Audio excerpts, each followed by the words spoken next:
বিগত দিনে ঢাকা বিভাগে ছিলাম, বর্তমানে আমরা ঢাকা বিভাগে থাকতে চাই এবং প্রশাসনের যে সিদ্ধান্ত নিয়েছে তীব্র প্রতিবাদ জানাই। আমরা জীবন থাকতে আমরা ময়মনসিংহ বিভাগে যাব না, আমরা ঢাকা আমরা সাধারণ জানান দিয়েছি যে আমরা ঢাকা বিভাগে থাকতে চাই।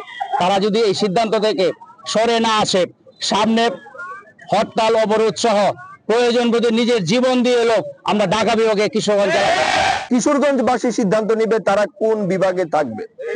এটা সম্পূর্ণ কিশোরগঞ্জবাসীর সিদ্ধান্ত। কিশোরগঞ্জবাসী অতীতে তাদের এই সিদ্ধান্ত জানিয়ে দিয়েছে এবং ময়মনসিংহ বিভাগ হওয়ার শুরুতেই আমরা ঢাকা বিভাগের সাথে অন্তর্ভুক্ত হয়েছি। আমরা এখনো ঢাকা বিভাগের সঙ্গেই থাকতে চাই। আমরা দেখতে পাচ্ছি আমাদের পার্শ্ববর্তী জেলা গাজীপুর পর্যন্ত অনেক ইন্ডাস্ট্রিয়াল এরিয়া এসেছে, পরবর্তী ধাপ আমাদের কিশোরগঞ্জে আছে।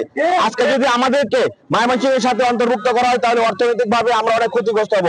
আমাদের কৃষি নির্ভর এবং শস্য নির্ভর, মৎস্য নির্ভর যে অর্থনীতি আছে, যে রাজস্ব আছে, তার ম্যাক্সিমাম অংশই অবহেলিত ময়মনসিংহের দিকে খরচ করা হবে। তা আমরা চাই আমাদের রাজস্ব আমাদের কিশোরগঞ্জের দিকে, কিশোরগঞ্জের মাটিকে উন্নয়ন করার জন্য কিশোরগঞ্জবাসী সবসময় বিপ্লবী।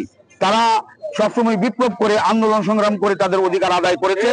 আমরা আশা করি যদি আমাদের দাবিকে তারা পাশ কাটিয়ে পুনর্জননের ষড়যন্ত্রমূলক কাজ করে তাহলে কিশোরগঞ্জবাসীকে সাথে নিয়ে কিশোরগঞ্জ অচল করে দিয়ে আবার আমরা প্রমাণ করব যে আমরা বিপ্লবের জাতি, আমরা বিদ্রোহের জাতি এবং আমরা আমাদের এই যে ন্যায্য অধিকার, এই ন্যায্য অধিকার আদায় করে ইনশাল্লাহ করে ফিরে যাবো।